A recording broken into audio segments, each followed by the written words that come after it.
நான் என்ன தவறு செய்தேன்? நான் ஏன் இந்த நிலைமைக்கு தள்ளப்பட வேண்டும்? நான் ஒரு நல்ல ஸ்தானத்தில் தானே இருந்தேன்.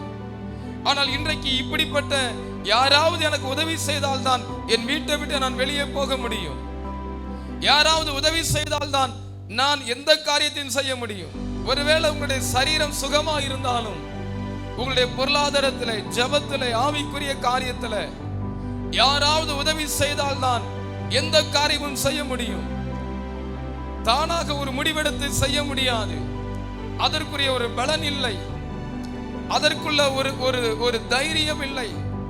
அதை நான் இழந்து நிற்கிறேன். ஏதோ ஒரு சூழ்நிலை என்னை செயல்பட முடியாமல் என்னை மாற்றிவிட்டது. ஏதோ ஒரு காரியம் I cannot walk. நான் கிறிஸ்து விசுவாசத்தில் என்னால நடக்க முடியல.